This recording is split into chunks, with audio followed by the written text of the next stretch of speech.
Totus Tus. Las respuestas están en tu cuerpo.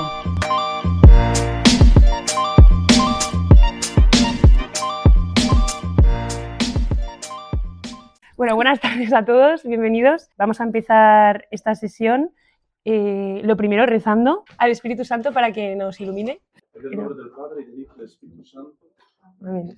Ven, Espíritu Santo. Llena los corazones de tus fieles y enciende en ellos el fuego de tu amor. Envía tu Espíritu Creador y renueva la faz de la tierra. Oh Dios, que has iluminado los corazones de tus hijos con la luz del Espíritu Santo, haznos dóciles a sus inspiraciones para gustar siempre el bien y gozar de su consuelo. Por Cristo nuestro Señor. Amén. Vale. Bueno, nos presentamos porque igual alguien no nos conoce.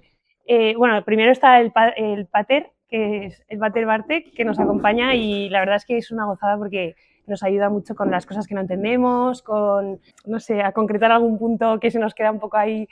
Y luego está Lidia, Zombie, Ana y yo, que me llamo María.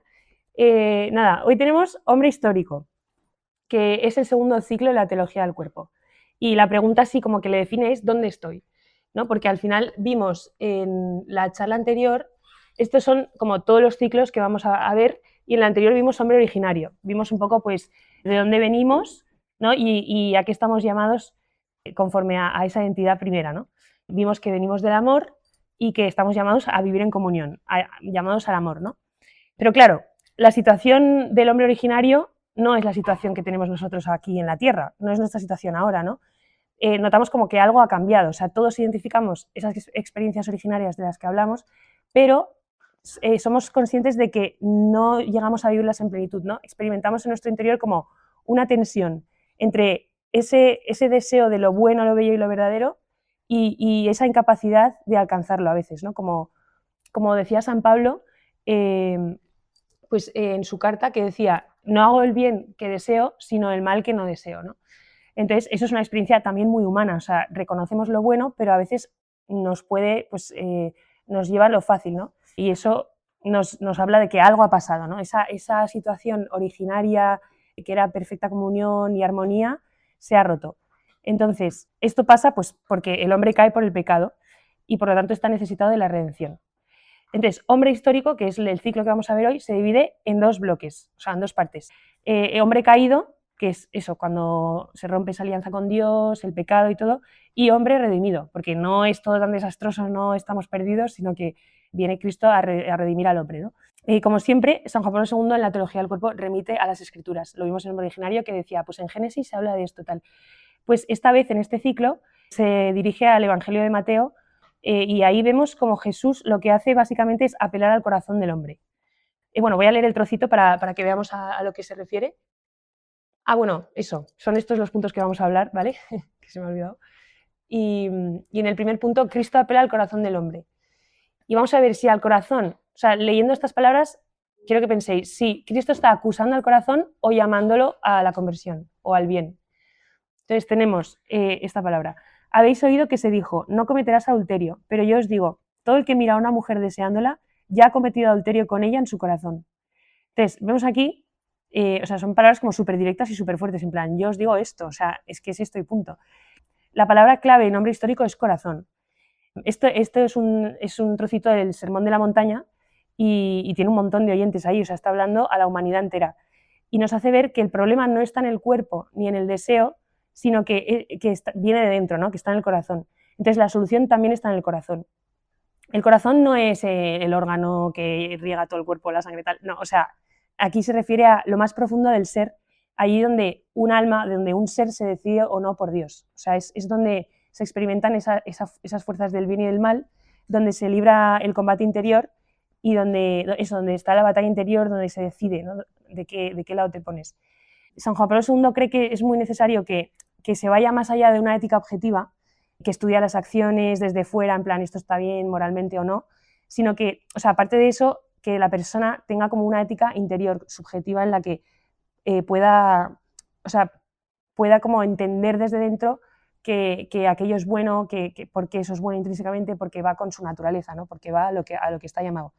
Entonces eso, este evangelio llama a eso, no a conformarte con las normas externas, sino a que todo nazca de tu corazón, a que seas tú el que decide libremente seguir y servir al bien, ¿no?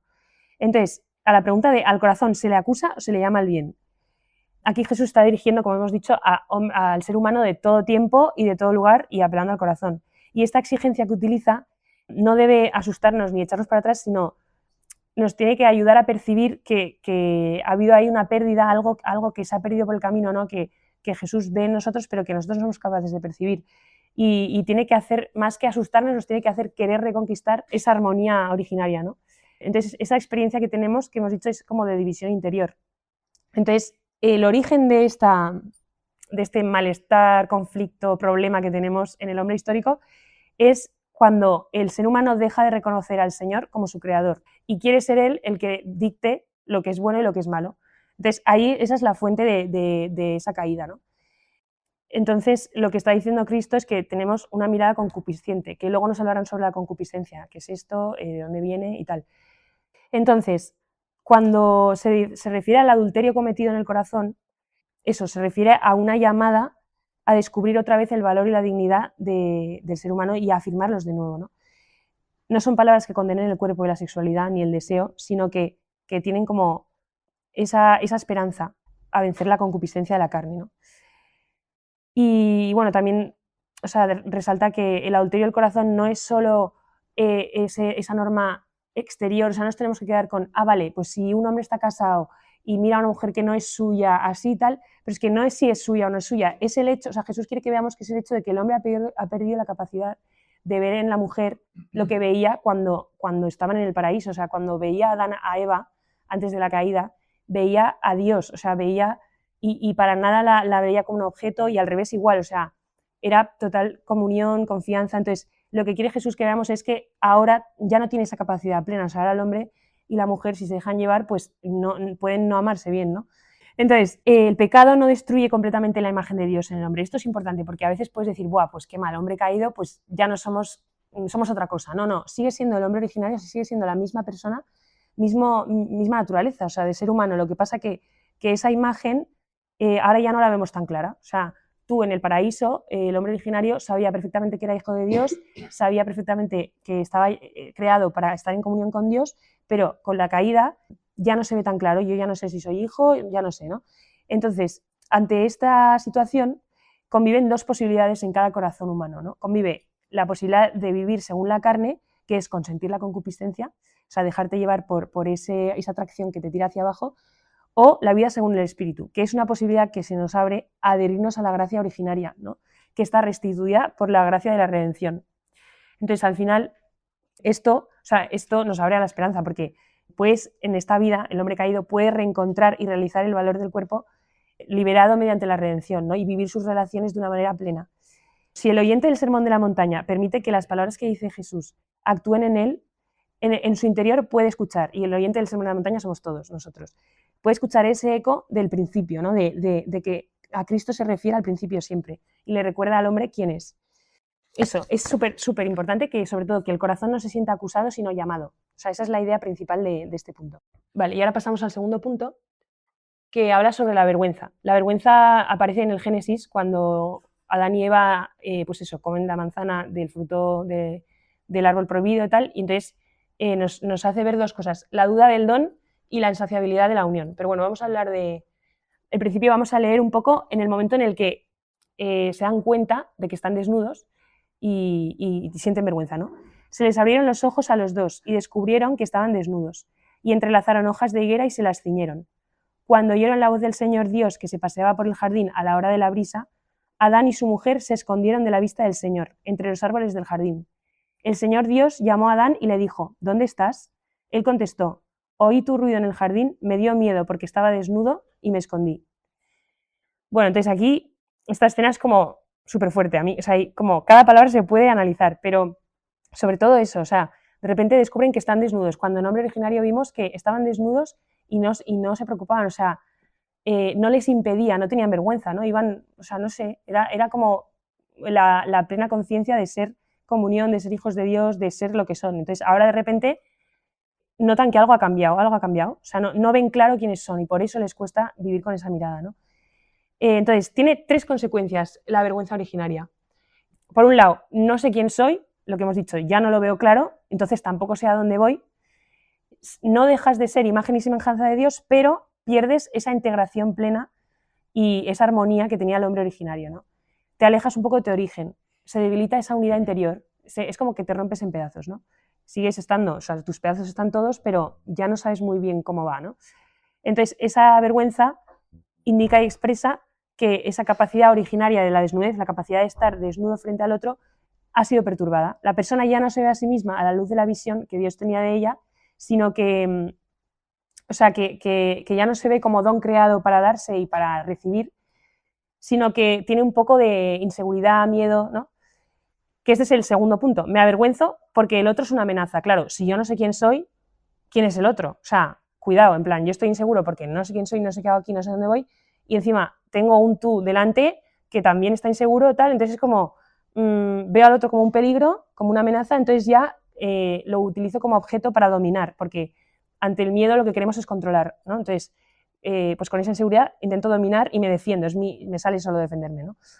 Y por último, tengo miedo de Dios, porque pienso que me acusa. Aquí vemos como Adán, o sea, el Señor llama a Adán y le dice, ¿dónde estás, no? Y le dice a Adán, oí tu ruido en el jardín y me dio miedo, por eso, porque estaba desnudo y me escondí. Entonces, ante tu desnudez, ya te da miedo presentarte a Dios, ¿no? Ante tu realidad, cada vez que te equivocas, te escondes de Dios pensándote que te acusa, como tienes miedo, pues te lleva a la necesidad de poseerlo todo, de querer controlar tú lo que haces, ¿no? Entonces, o sea, Adán dialogaba como un hijo dialoga con su padre, o sea, paseaba con él en el paraíso todos los días y ahora ya desea esconderse para no estar con él. O sea, aquí ha pasado algo, ¿no?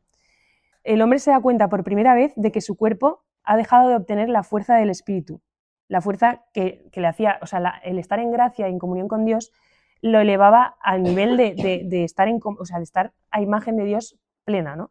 Y ahora se ha dado cuenta de que ha perdido eso, ¿no? Porque tiene como dificultad para ver qué es don, para ver quién es y por qué ha sido creado.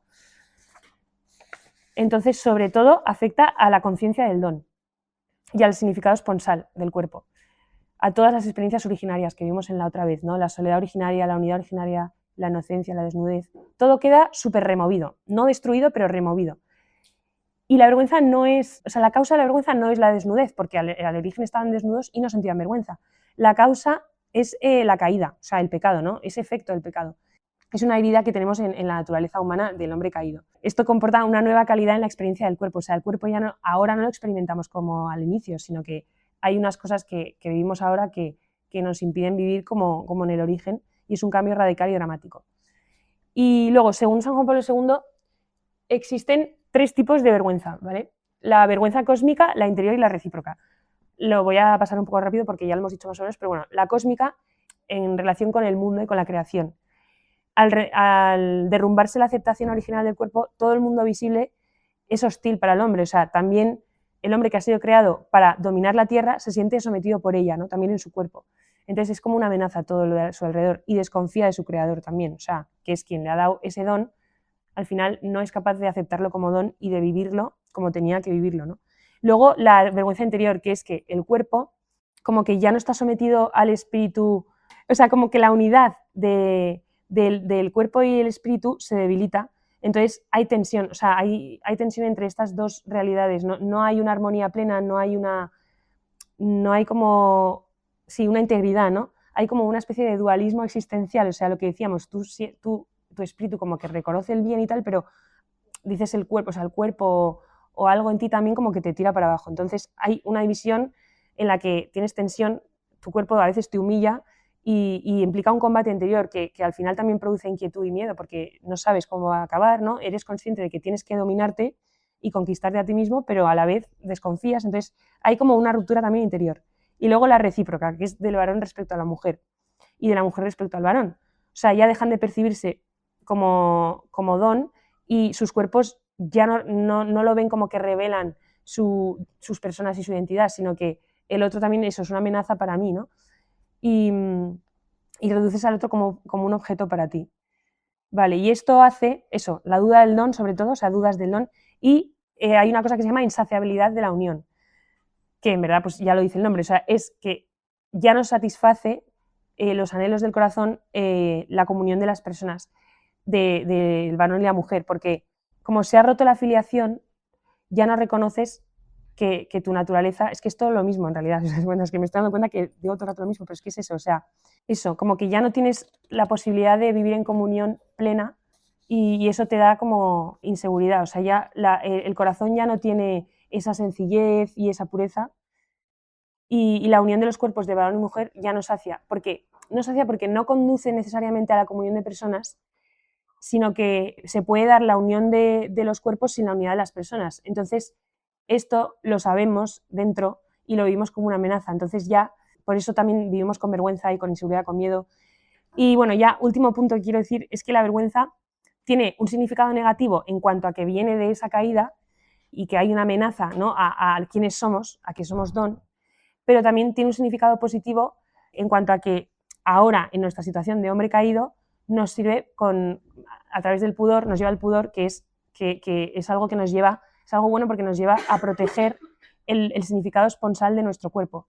Y así tratamos de mantener todavía vivo el valor de la comunión, ¿no? Siendo conscientes de que hay esa caída, gracias al pudor como que decimos, no, pero yo soy don, yo tal, entonces como proteges el significado esponsal de tu cuerpo. Entonces, a ver, ha sonado todo muy dramático, qué mal estamos, ¿no? Pero hay esperanza porque ahora estamos en hombre caído y luego nos hablarán de hombre redimido.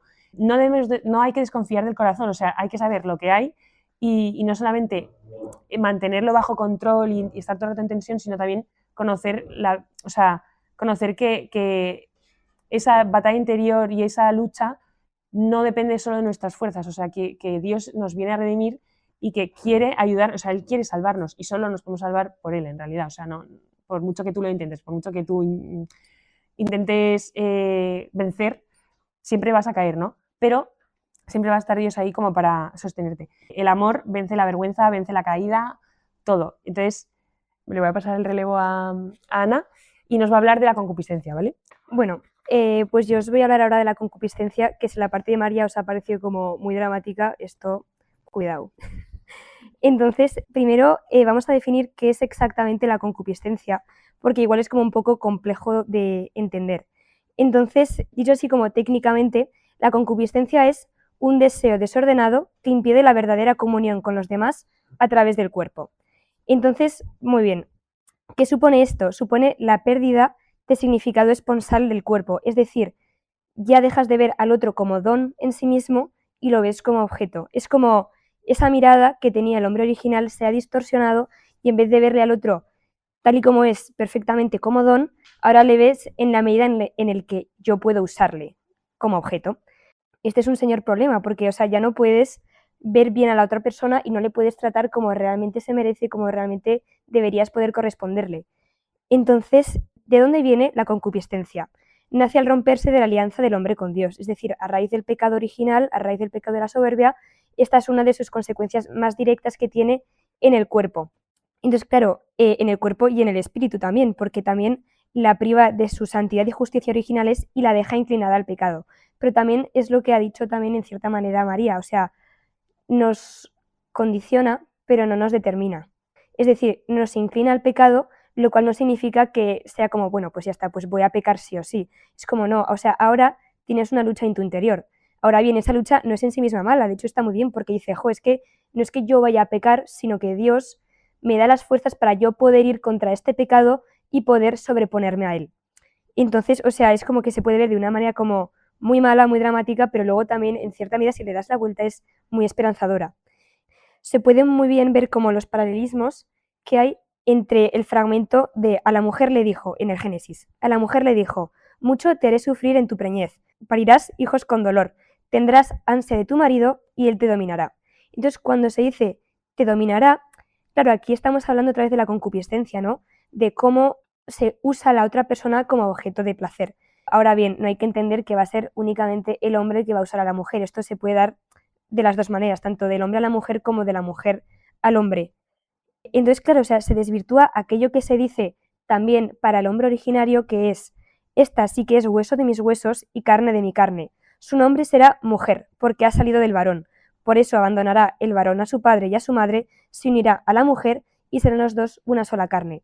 ¿Qué pasa aquí? Que antes había en el hombre original, digamos, una cierta igualdad en el trato del uno con el otro. Ahora bien, el pecado, la concupiscencia, ha hecho que esa relación se rompa y sea desigual. Entonces, claro, aquí en este fragmento se muestra la responsabilidad del varón en acoger la feminidad como don y de corresponderlo. Entonces, aquí podemos ver como, digamos, dos maneras de actuar. El hombre como, digamos, que tiene ese papel de proteger a la mujer y la mujer de aceptar al hombre y ser entregada. Ahora bien, esto no podemos entenderlo como, bueno, pues entonces el hombre como es el que protege está por encima de la mujer.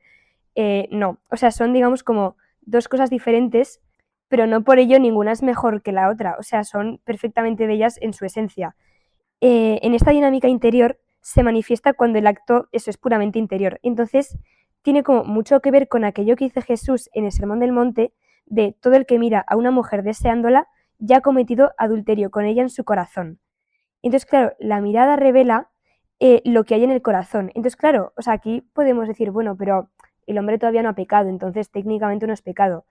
Ya, pero ya hay un acto de voluntad de ver a la mujer como algo que no es, que es que la está deseando para qué, para su placer, para su beneficio, etcétera.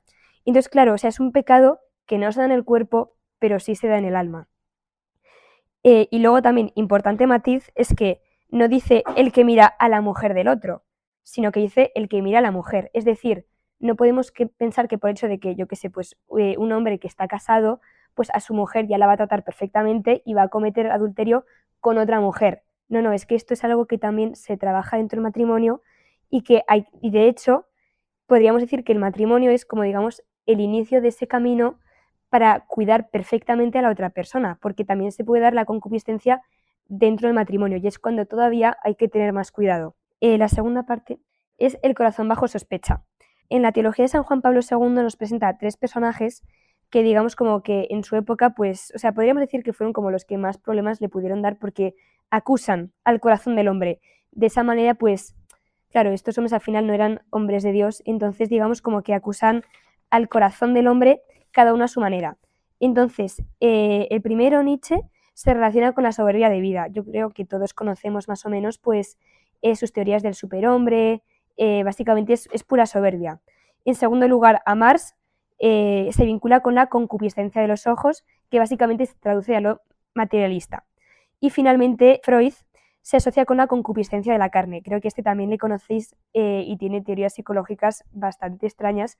Y básicamente lo que hace es, o sea, lo que dice es que el hombre se guía y se debe guiar por sus impulsos más primarios, vamos a decirlo así. Entonces, estos personajes, aunque tienen como visiones muy alejadas de Dios, sí que nos hablan de esa caída, ¿no? De que el hombre está inclinado al pecado y que falta mucho. Entonces, claro, es como una versión, o sea, es una visión del hombre como muy desesperanzadora. Ahora bien, San Juan Pablo II nos dice, efectivamente el hombre está inclinado al pecado y en cierta manera lo que dicen estos es cierto. Ahora bien, nosotros no queremos hacer hincapié en ello, porque estos nos están acusando al corazón y nos están diciendo tal cual, tú eres malo, tú has caído, no tienes remedio. Y la teología cristiana nos dice, has caído, pero por eso Cristo ha muerto por ti en la cruz, porque te puedes levantar y porque tienes una batalla en tu corazón muy importante que tienes que ganar, porque Dios ha muerto para que tú ganes esa batalla, ha muerto para darte las fuerzas, darte los ánimos, ha muerto y ha resucitado, es lo más importante, para que llegues a mí, para que alcances mi amor y puedas amar a los demás como yo os quiero amar. Básicamente, en conclusión, el combate interior que el hombre experimenta no es señal de fracaso, sino que es señal de una vocación de amor que permanece viva.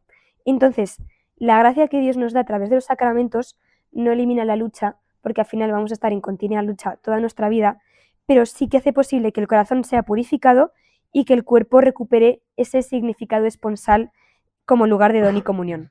Entonces, yo quiero terminar leyendo un fragmento de este libro, que si queréis luego le podéis echar un vistazo, es súper bonito, que dice, cuando Cristo apela al corazón, el hombre oye en su interior el eco de aquel principio. ¿Acaso el hombre no siente, junto con la concupiscencia, una profunda necesidad de conservar la dignidad de la recíproca relación, que encuentra su expresión en el cuerpo gracias a su masculinidad y feminidad? ¿Acaso no siente la necesidad de impregnarlas de todo lo que es noble y bello? ¿Acaso no siente la necesidad de conferirles el valor supremo, que es el amor? El significado esponsal del cuerpo es, en cierto sentido, la antítesis de la libido freudiana. El significado de la vida es la antítesis de la filosofía de la sospecha. Entonces, ahora Yo voy a hablar de 2 temas, luego Lidia de uno más. Así que en total tenemos otros 3 temas. Y de estos la primera es el eros y el ethos en el corazón. Primero vamos a tratar un poco el eros. El origen de la palabra eros es la deidad griega, que es uno de los más antiguos, según la mitología griega, junto a Caos y a Gaia. Es como un principio súper antiguo, según los griegos. Entonces el eros, para ellos, no era, y aquí también vamos a distinguir mucho, o sea, eros no es lo pornográfico, lo erótico en sentido estricto, sino ahora vamos a hablar más del eros como deseo. El eros que hace que la vida brote, que todo sea muy fecundo, que las cosas tienen un impulso interno que va hacia más. O sea, que la creación, por ejemplo, si miramos la creación del universo, pues el mundo va expandiendo y va creciendo en complejidad siempre. Y pues hay pues cada vez elementos más complejos, galaxias, estrellas cada vez más complejos, animales cada vez más complejos. O sea, hay como un principio así interno a las cosas de fecundidad. Y luego, pues los griegos, sobre todo Platón, empezaba a pensar sobre el eros y dijo que el eros no es meramente este impulso ciego que va hacia adelante y quiere con la multiplicación sin sentido, sino que el eros, sobre todo en el caso del hombre, tiene que ser regulado y tiene como un dinamismo ascendente, o sea, tiene como un objeto propio y el eros tiene que ser encaminado a este objeto propio. Y allí ya en Platón vemos que hay cierta correlación entre este eros, que es como el deseo de la belleza, luego hablaremos de la belleza, y la verdad. O sea, que por ejemplo, no es bueno que se dé una belleza que no sea verdadera, o no es bueno que se dé una verdad que sea fea. O sea, para Platón hay que como ajustar las dos cosas y mediante un análisis más o menos racional, pues encabezar y hacer que el eros vaya en una dirección pues que tiene sentido, o sea, que concuerda con la verdad. Y el Papa Benedicto XVI básicamente dice lo mismo, o sea, dice que el eros ebrio e indisciplinado no es la elevación, no es el éxtasis hacia lo divino, sino es una caída, una degradación del hombre. Si el eros es loco, ¿sabes? O sea, resulta evidente que el eros necesita una disciplina, una purificación para dar al hombre no el placer de un instante, o sea, otra vez el placer, lo que hemos hablado hace un rato, sino un modo de hacerle pregustar en cierta manera lo más alto de su existencia, esa felicidad a la que tiende todo nuestro ser. Entonces, ahora es el momento que yo traía muchos cuadros, porque me gustan los cuadros y yo que los cuadros ayudan a captar mejor las cosas con la belleza. Entonces, ¿qué es lo que atrae, qué es lo que atrae este eros? De dónde viene y a dónde va? O sea, ¿qué es como lo que va atrayendo? Yo creo que es la belleza, o sea, la belleza en todas las cosas que hay, porque si nos damos cuenta, todo lo que existe es bello, sobre todo lo que fue hecho por Dios. Hay algunas cosas humanas que son un poco feas, por ejemplo, pues Iturama es medio feo, tal, pero la naturaleza, y si vas contemplándola, pues cada detalle es muy bello. Y la belleza es este magnet, es este punto que nos cautiva, que nos hace abrir, nos hace acercar. O sea, si ves algo bello, instantáneamente te vas allí y quieres mirarlo. O sea, no vas, veo algo, pues me voy. No, o sea, si ves algo bello, pues vas así allí. Entonces, esto pasa con las personas y con todo, porque lo bello responde a este eros que hay dentro del ser humano. Y por tanto nos lleva a una proximidad, a una relación. Y por eso, o sea, la belleza es muy, muy interesante pensarlo. O sea, ¿qué es la belleza? O sea, ¿qué es este punto en el otro, o en esta hoja, o en este paisaje que me parece bello? Y hay mil definiciones, o sea, el año pasado he hecho asignatura de estética y al final pues hemos visto muchas definiciones y no hubo ninguna que sea perfecta. Pero tiene más que ver con una captación. Yo que este cuadro me gusta mucho porque la mujer está como mirando muy fijamente no es, o sea, es un atardecer, pero a la vez es un bonfire. O sea, en la noche de San Juan, como las típicos fuegos. Entonces, ella como está súper cautivada en esta mirada. Y la belleza, o sea, no es explicable, sino es como sensible, ¿sabes? O sea, es algo que contemplamos, que absorbemos y que no tiene tampoco, o sea, esquemas muy rígidas. Vale, pues hablando del Eros, ahora vamos a pasar un poco de este Eros como deseo de belleza, vamos a pasar al Eros corporal, más erótico, más como sexual. El Eros, que es muy importante en el ámbito entre el hombre y la mujer, pues claramente hay un Eros allí, que un poco distinto, o sea, tiene mucho que ver con esta belleza, pero tiene tintes distintos. Entonces, allí la atracción recíproca que sienten el varón y la mujer y que buscan el acercamiento y la unión corporal es una manera de intentar entrar en el misterio de la otra persona. O sea, el Eros está ahí como algo medio biológico, pero medio espiritual, y nos va empujando a entrar en una unión tanto corporal como espiritual con el otro. O sea, si decimos que el Eros o el erotismo es algo puramente biológico, pues o sea, lo degradamos muchísimo. Pero si decimos que es meramente captar la idea de la belleza muy platónica, pues tampoco es verdad, porque sí que hay un cuerpo allí y una biología y unas hormonas. Entonces, siempre, como en teología del cuerpo todo, se da en una unión de espíritu y cuerpo. Y la clave es la unión. Y como veremos más adelante, esta idea de unión va a ser como súper importante, porque luego en la redención y todo esto también hablaremos de unión. Entonces, ¿qué pasa? Que la meta de la relación entre hombre y mujer es la unión, pero muchas veces perdemos la mirada y pasa lo que Asier ha preguntado. ¿Qué pasa si tengo un deseo pues mal educado o enfermo o caído y empiezo a ver en otra persona pues lo que a mí me apetece, lo que a mí me va a generar dopamina o lo que sea? Y el fallo allí es no ver en la carne algo que no es carnal. O sea, siempre todas las cosas materiales tienen un elemento pues espiritual. Es un poco la belleza trascendente que todas las cosas tienen.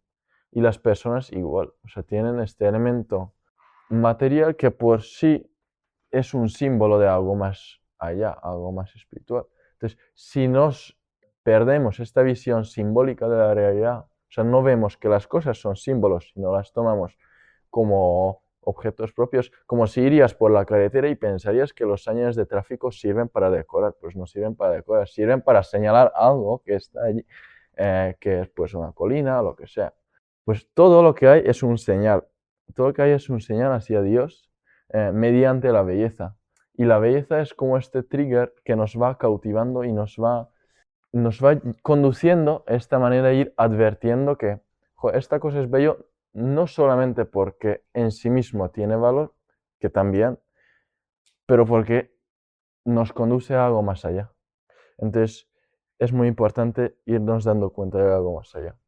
Entonces, como modo de resumen, y que esto es una frase que puede como sintetizar todo esto del Eros. El Eros no se reprime ni se idolatra. O sea, Freud dice que el Eros no, o sea, no reprimimos el Eros. Ni se idolatra porque no lo ponemos al punto más alto, sino se redime en Cristo y se integra en el agape, en el amor más pleno, en el amor perfecto. O sea, es un componente que hay que meter allí. Y ahora, la segunda parte es el ethos. O sea, ahora hemos hablado de lo bello, la estética, ahora vamos a hablar de la ética, de lo bueno. El ethos es una especie de ley interior, una moral viva, una distinción entre el bien y el mal interior a nosotros mismos. O sea, no es un código de leyes que tú pues no tendrás que hacer esto y esto, si no tienes que hacer esto, No, el ethos es un proceso interior de darme cuenta que hay bien y mal y que yo pues puedo elegir entre bien y mal y ir eligiendo el bien. O sea, el ethos se forma mediante el descubrimiento interior de un nuevo orden de valores. O sea, es que hay que dar cuenta que hay un orden de valores ya existente por sí, sin que yo pues lo monta o no lo monta, pero está allí dentro y hay que descubrirlo. Y cuando lo vemos, cuando descubrimos, de allí nace el deber. O sea, de allí nace la motivación como expresión de conciencia. O sea, como respuesta del propio yo personal. O sea, yo no hago el bien porque mi padre me va a pegar o no sé qué, sino porque me he dado cuenta que hay ciertas cosas que son el bien. Y cuando veo que hay algo que es bueno, pues me gusta y estoy atraído y estoy motivado a hacerlo y siento cierto deber. Entonces allí el ethos nace, o sea, en el nacimiento del ethos es muy importante.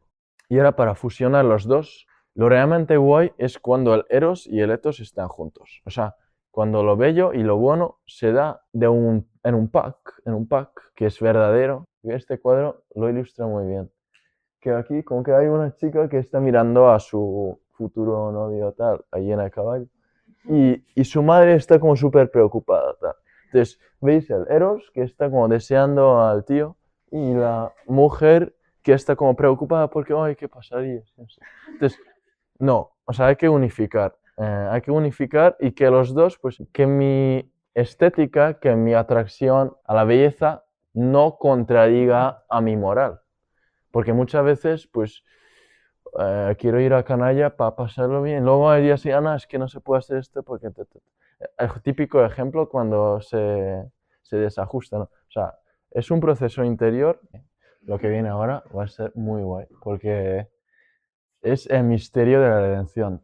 Entonces, me encanta este cuadro, es súper épico y ayuda mucho a explicar algo que es muy importante, que es la distinción entre la redención y la salvación. Porque no son lo mismo, o sea, son dos palabras y no las usamos aleatoriamente cuando nos apetece decir uno al otro, sino que los dos pues tienen sentidos distintos.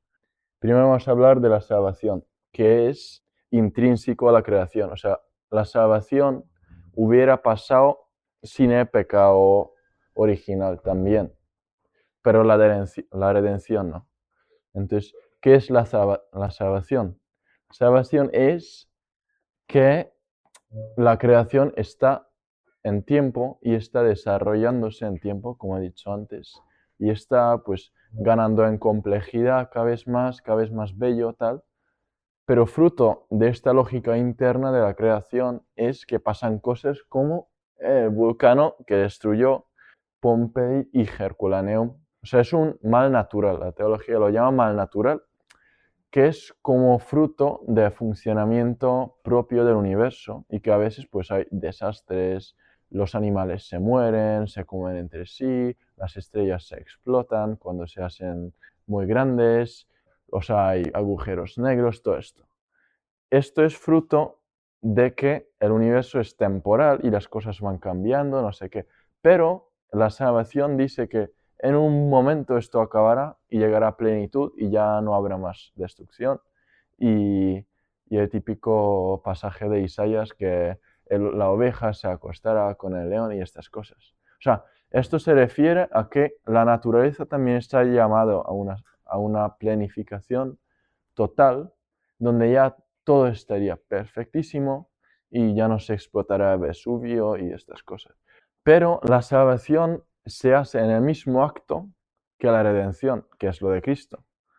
Pero la redención no redime el mal natural, sino redime el mal moral que vino al mundo pues a través del mundo angélico y por el pecado de los primeros hombres entró en la materia y ya todo pues estaba lleno de este pecado, de este mal moral. Entonces la redención es como la cura del mal moral y la salvación es la cura del mal natural. Pero los dos están curados en el mismo acto, que es la crucifixión y luego la muerte y la resurrección de Cristo. Es muy importante que yo que no lo hemos dicho, pero de las tres experiencias originarias y luego el pecado original, hay una cosa que es más original que todas estas cosas originales, que es el amor, que es lo más primordial y más original de todo. Entonces, de esto ya va a hablar Lidia más, pero que nunca podemos perder de vista que lo más originario, incluso o sea, según San Juan Pablo II, fue el amor. Y ahora vamos a ver lo que a mí me encanta, que es cómo somos recreados y salvados y redimidos en Cristo. Y el proceso es que hay una jerarquía en el mundo, ¿vale? Esto lo he copiado de una profesora que tuvimos. Esto depicta de que arriba está Dios, pues constante, está allí siempre y va a estar allí siempre. Luego los ángeles, de los cuales algunos se cayeron en el principio de la creación. Luego están los hombres, que tienen como esta movida rara, que es bajar con el pecado y luego subir con la salvación. Y luego la creación, el resto, pues que están allí vegetando. Entonces, el proceso es que el hombre pues cae debajo de los animales de alguna manera. O sea, en la jerarquía estamos como en lo más pésimo.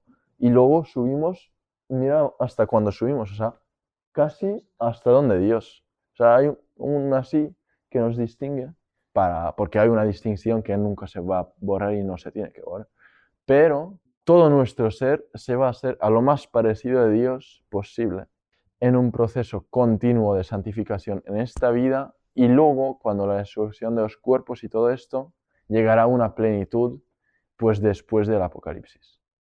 Pero es que el punto es que lleguemos hasta allí, o sea, llegaremos a un punto mucho mejor en que estamos en el principio. O sea, ya la armonía original fue increíble, porque fue lo más guay, tal, estamos en el paraíso, súper bien, no sé. Pero la subida va a ser aún mejor, o sea, allí viene como la totalidad plena de todo.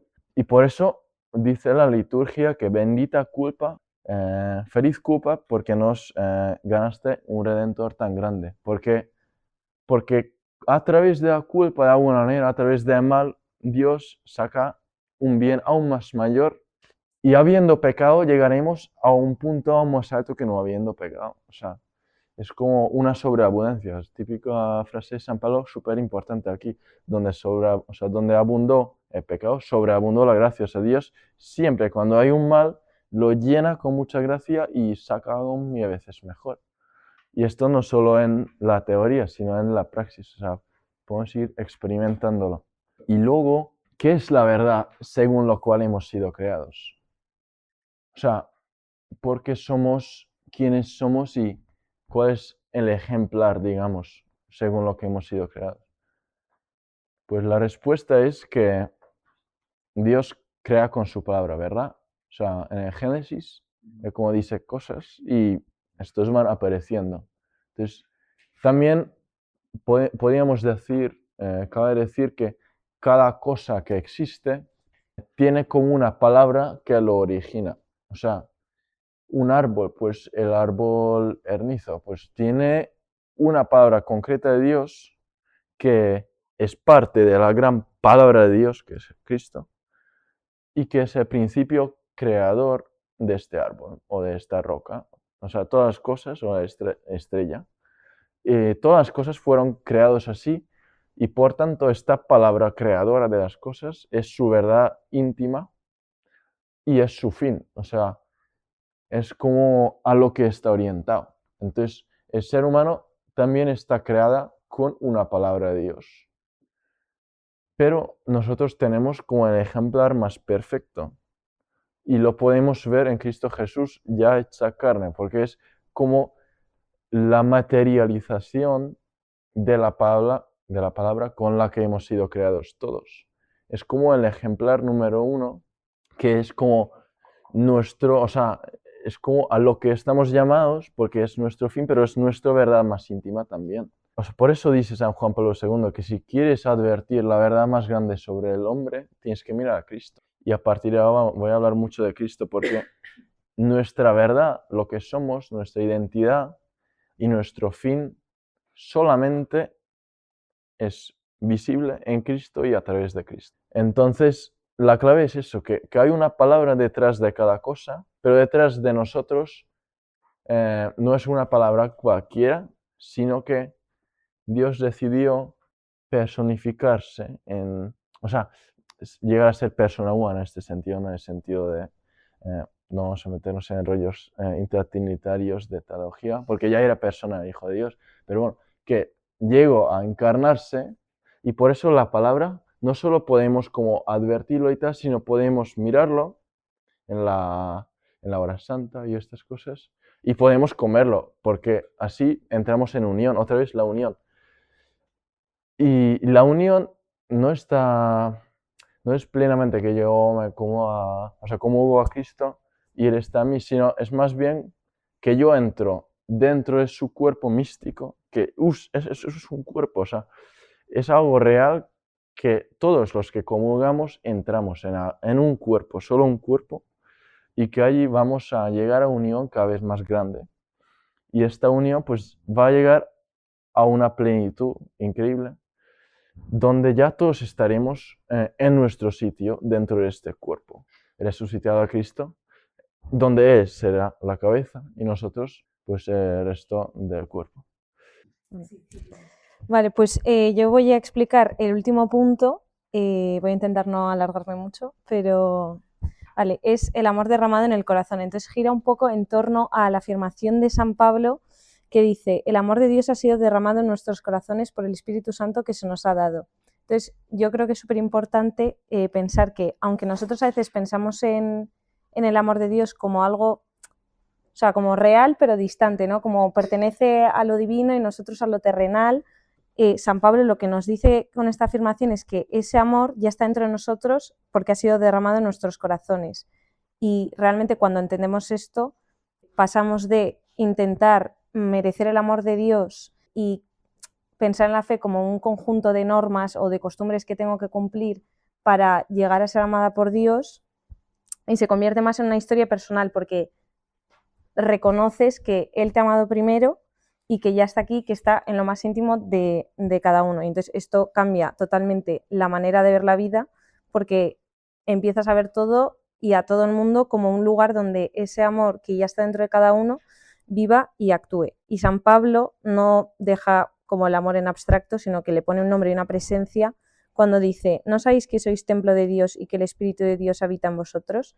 Y ese es el regalo, o sea, uno de los mayores regalos de la fe, cuando uno cree, es saber que Dios mora dentro de cada uno, ¿no? Que no solamente lo podemos encontrar pues en una iglesia o en el cielo, tal, sino en lo más íntimo de cada uno, en nuestros corazones.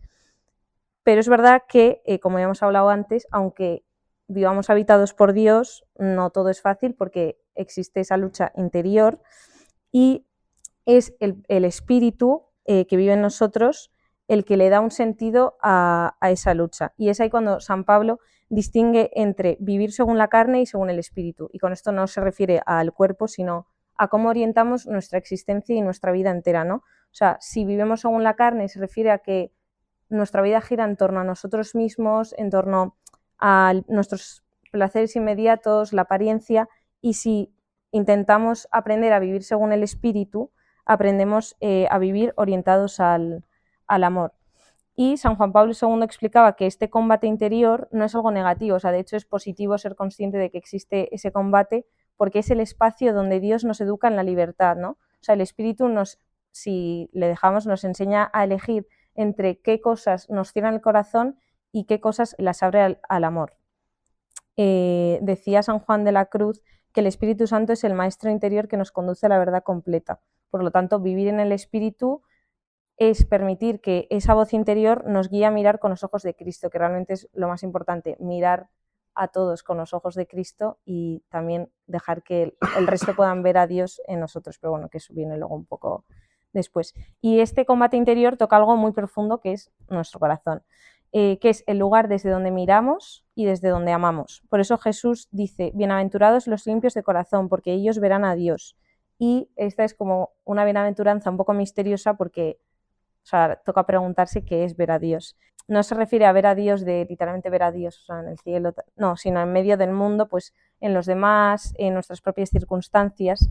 Y dice que, o sea, los que consigan hacer eso serán puros. Entonces, también es importante recalcar que el concepto de pureza lo tenemos como muy mal entendido muchas veces porque lo asociamos solamente con la sexualidad, pero, o sea, Cristo propone una pureza muchísimo más amplia, que es una orientación del corazón, o sea, cómo miramos todo, no solo lo sexual, sino cómo mirar al otro y ver antes su dignidad y su condición de hijo de Dios antes que su utilidad, ¿no? es tener una mirada reconciliada con uno mismo y libre de juicios hacia los demás. San Agustín decía que el corazón puro es aquel que está en armonía con la verdad y con la justicia, dispuesto a amar sin límites. Por lo tanto, la pureza no es como una inocencia ingenua, sino mirar al mundo como Dios lo ve. Y eso no se consigue, o sea, no es una decisión que tomas y dices, bueno, a partir de ahora tal, sino que es un camino de transformación interior a través de esa lucha. Y yo creo que lo más importante ahí es saber que nunca se va a alcanzar por represión, o sea, no es cuestión de reprimir lo que somos, sino que se va a alcanzar por amor. Entonces, cuanto más amemos de modo verdadero, pues más puro se volverá nuestro corazón. Ahora es como, ¿cómo lo hago, no? Entonces, es importante aclarar que esto que Dios nos pide, o sea, la pureza, ya nos lo ha dado primero. La pureza es una virtud, pero también es un don. No, o sea, aunque tú pongas fuerza de voluntad, no es suficiente con esto, porque es el Espíritu quien va purificando nuestro corazón y quien nos enseña a mirar y amar como Cristo. En las catequesis, San Juan Pablo II decía que la pureza es una capacidad interior del hombre que le permite mantener su cuerpo en santidad y respeto, no con afecto libidinoso. O sea, que lo que explica es que la pureza es mirar mi propio cuerpo y el cuerpo del otro, no desde la apropiación, sino desde el amor. Y yo creo que es como una idea muy interesante ahora que, o sea, vivimos en un mundo que es como muy de usar y tirar, incluso con las personas, ¿no? Pues vivir la pureza es como un acto de resistencia espiritual y significa siempre afirmar, o sea, ver en el otro siempre un tú, no un objeto o algo que me sirve para ahora o lo que sea. Entonces, la pureza lo que nos enseña es a ver esa belleza en el cuerpo humano, pero, o sea, es un poco lo que explicas tú, pero que no solo en lo físico, sino que a través de lo físico veamos también esa belleza interior que es la del alma de cada uno unificado con el espíritu, ¿no? Porque refleja la presencia de Dios. Por eso cuando alguien sí que vive con respeto y fidelidad hacia su propia dignidad y respeta la del otro, también glorifica a Dios con su cuerpo. O sea, y eso lo pone en la Biblia también, que dice, habéis sido comprados a precio, glorificad pues a Dios en vuestro cuerpo. O sea, ahora toca juntar como esta unidad interior y esta lucha con nuestra libertad, ¿no? Porque son una cosa a lo que hemos sido llamados y lo que hacemos con nuestra libertad. Entonces, a pesar de lo que muchas veces pensamos, también por esa idea malentendida que tenemos de la pureza, o sea, la pureza no nos encierra el corazón, sino que lo hace libre. Que vivimos en una cultura que exalta la libertad, pero realmente no es la libertad a la que nos referimos, o sea, a la que se refiere en la Biblia, porque dice, vosotros habéis sido llamados a la libertad, pero no toméis la libertad como pretexto para servir a la carne. Antes bien, servíos por la caridad los unos a los otros. Entonces, realmente la libertad que tenemos a veces en mente, o sea, no es una libertad sin dirección, porque, o sea, confundimos esta libertad que pone la Biblia con una libertad que es ser esclavo de mi deseo y hacer lo que me apetezca en cada momento, ¿no? Entonces, la pureza lo que hace es nos libera de ese deseo desordenado y nos enseña a amar de verdad. Por lo tanto, la pureza de corazón no ahoga la libertad, sino que la purifica y la planifica y nos permite ser dueños de nosotros mismos y estar reconciliados con quien realmente somos. San Juan Pablo II decía en las catequesis que la libertad que nos orienta hacia el amor se convierte en esclavitud del ego, y eso realmente no solo tiene que ver con la pureza de corazón, o sea, tiene que ver con toda, o sea, es como una frase que resume toda la antropología cristiana, porque lo que nos quiere decir es que solo nos vamos a realizar cuando amamos, y si no amamos da igual el resto de cosas que hagamos, que ya el ser humano no está viviendo o no está intentando vivir en plenitud. Por lo tanto, un corazón puro que ama con integridad nos da una unidad interior, porque no hay contradicción entre cuerpo y espíritu, porque te lleva, o sea, a saber que no es que, bueno, también va un poco de la mano de lo que decía antes, que no es como vida espiritual y mi vida, sino que el cuerpo y el espíritu forman los dos una sola persona llamada a reflejar a Dios. Y ahora, un poco así como conclusión, volver al punto de partida, que era el amor derramado en nuestros corazones, y, o sea, la conclusión más importante para mí es que donde el espíritu habita, que habita en cada uno de nosotros, el corazón se purifica, y donde el corazón se purifica, el amor florece. Y como, o sea, cuando amamos con un corazón unificado, Dios se hace visible, o sea, lo que nos permite es que no solo en grandes, o sea, momentos extraordinarios, sino que también en lo cotidiano, o sea, seamos capaces de ver a Dios y también que otros lo puedan ver a través de nosotros, ¿no? Si ese amor va inspirando cada decisión, pues el espíritu va dando, o sus frutos y nos da un corazón capaz de ver a Dios en todo. Bueno, yo voy a empezar de esta cuestión que hemos hablado sobre cómo hablar con la gente no creyente. Pero lo primero que yo quiero dar a vosotros un consejo, porque a veces está súper bien que buscamos un lenguaje adecuado para explicar las cosas para los creyentes, para un poco vencer el mundo con el amor y tal. Pero a veces también no tengáis miedo explicar cosas como son. Porque a veces buscamos un lenguaje adecuado y tal, y nos esforzamos mucho, pero a veces no hay sentido. Hay que decir cosas como son. Pero sí, a veces tengamos miedo porque, bueno, o tengo vergüenza de decir esto. No. Si yo vivo con esto, si yo creo en esto, yo voy a decir como es, no buscar algo para cómo explicar ahora si estás haciendo pecados o caes en algo. No, a veces no hay que esforzarse demasiado. Luego, otra cosa. Como yo decía antes, a veces hay que hacer referencia a la experiencia universal. Y para esto también, por ejemplo, puede servirnos fenomenología. ¿Qué es fenomenología? Nadie sabe. Voy a explicar ahora un poco. No, Jesús, Orestes, claro que sí, pero bueno, por ejemplo, ¿cómo definimos el amor? Somos aquí, no sé, 41. Y cada uno de nosotros, si voy a preguntar, ¿cómo defines el amor? ¿Cómo defines el amor? ¿Cómo defines el amor? ¿Cuál es tu definición de amor?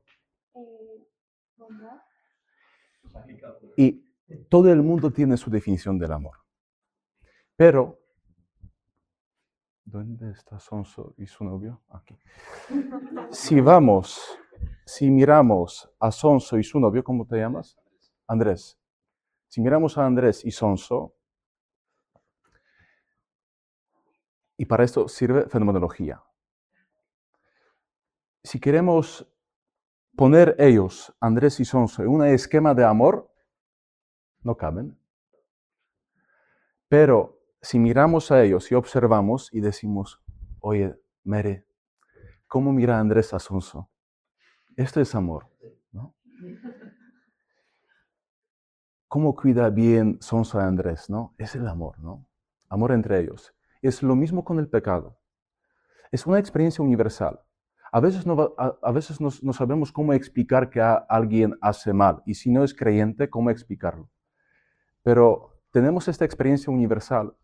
Si no hay definición, pero podemos decir, oye, hombre, has hecho mal, porque tú y yo tenemos algo en nuestro corazón que nos dice dentro que lo que tú has hecho está mal, no está bien, ¿no?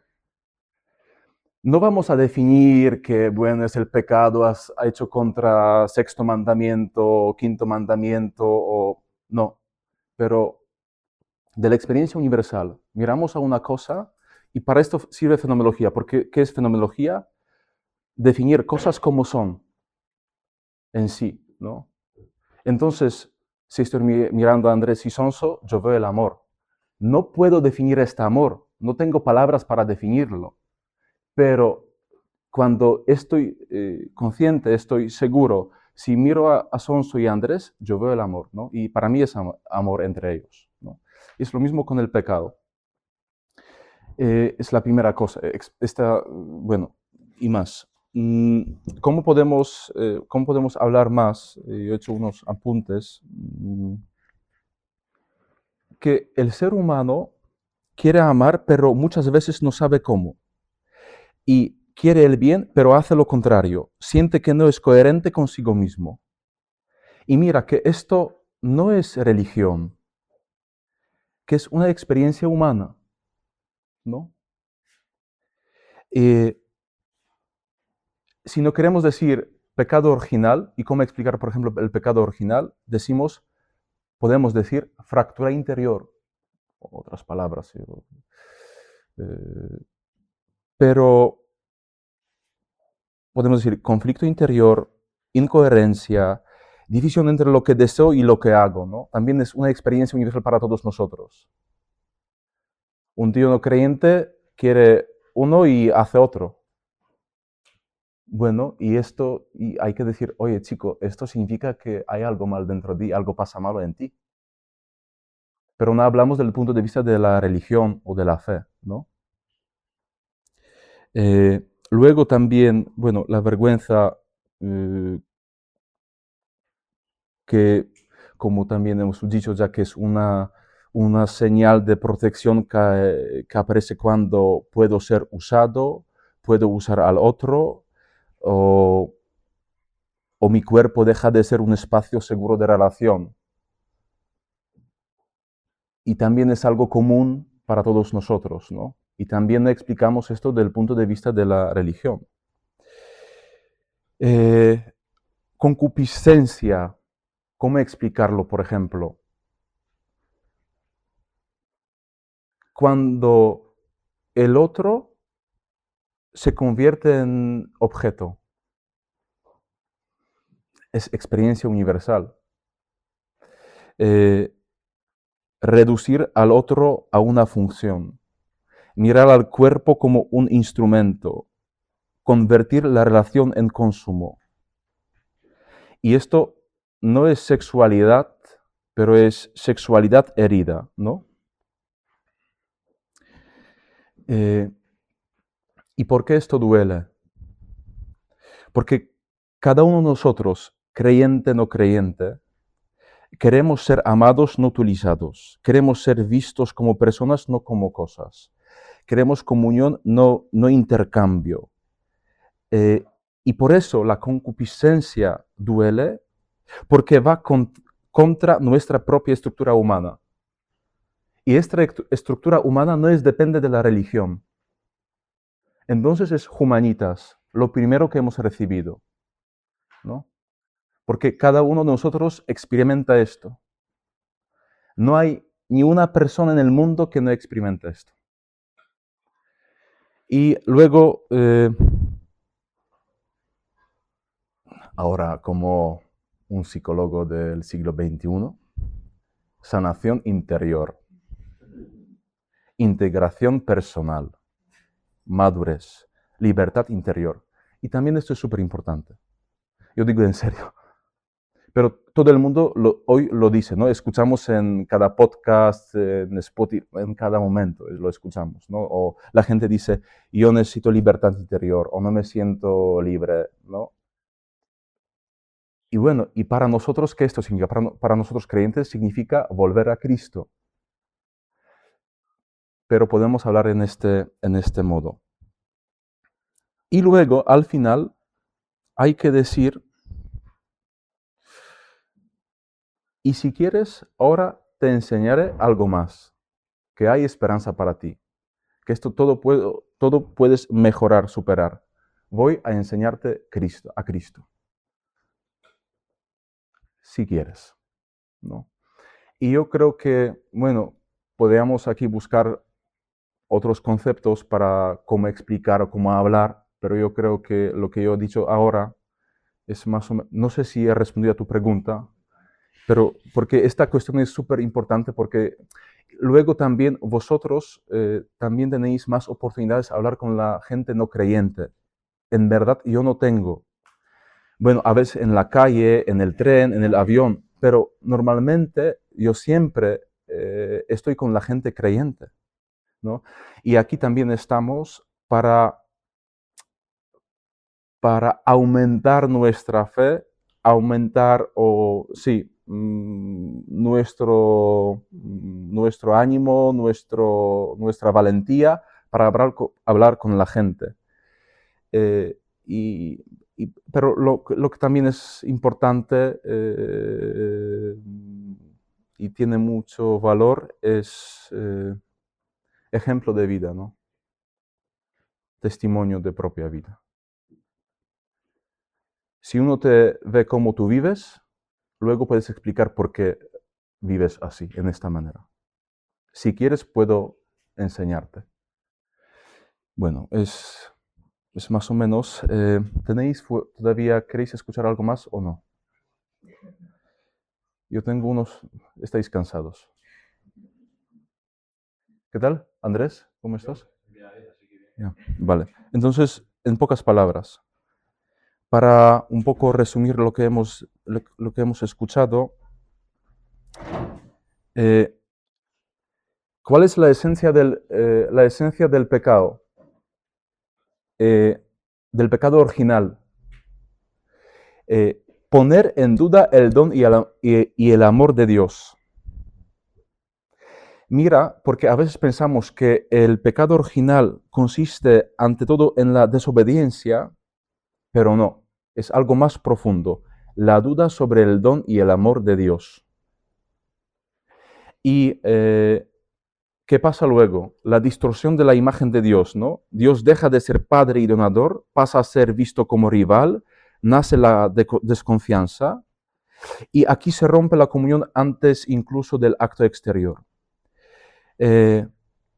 Luego, Juan Pablo II, en sus catequesis, subraya que la creación entera, el mundo, el cuerpo, el otro, la diferencia sexual, es don. Y el pecado original consiste en que el hombre deja de recibir, empieza a tomar, quiere decidir por sí mismo el bien y el mal. Es el paso de la acogida a la apropiación, ¿no? Y, bueno, el pecado nace en el corazón, y de ahí brotan el miedo, la vergüenza, lo que hemos escuchado, el esconderse de Dios, la acusación del otro. ¿Qué pasa también luego después del pecado? La ruptura de las relaciones. Y el pecado produce una fractura en 4 dimensiones. Con Dios es miedo y huida. Con el otro, dominio, deseo desordenado. Consigo mismo es vergüenza y desintegración interior. Y con el mundo, fatiga, dolor y muerte. El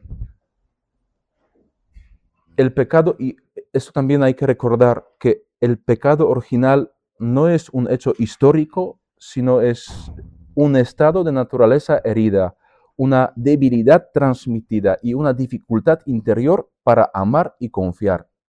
Y de ahí nace la concupiscencia, ¿no? Esto hemos... bueno, la concupiscencia también hace una herida de la comunión de personas. Y la relación varón-mujer se deforma. Comunión, dominación. Donación, posesión. Amor, lujuria, ¿no? Y la sexualidad ya no une, sino que separa.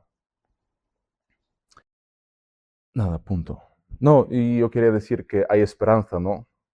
No hay solo fatalismo, pero el amor vence todo. Porque el corazón está llamado a la victoria del amor. La gracia es más fuerte que la herida, la imagen de Dios es importante, permanece en nosotros, y el amor, como también Zombie, todos los habéis dicho, pero Zombie ha subrayado esto, el amor sigue siendo la vocación última, ¿no? Nada, punto. Gracias.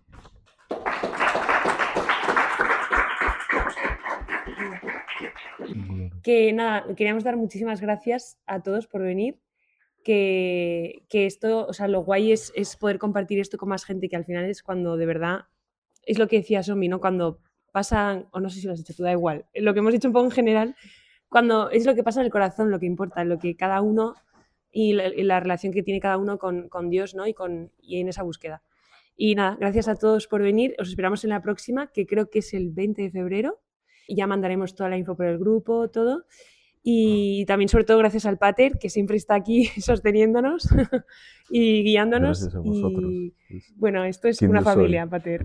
Es que es guay porque es como que vivirlo de la teología del cuerpo en todos los ámbitos, y ya empezando por este grupo, pues mola mucho porque no es una teoría, es algo vivo, ¿no? Entonces, nada, muchas gracias, que tengáis un buen fin de semana y eso, cualquier cosa nos decís y seguimos en contacto. La bendición última, ¿no? Ah, sí, el Pate nos da una bendición para el final. Gloria al Padre y al Hijo y al Espíritu Santo. Como en el principio, ahora y siempre, por los siglos.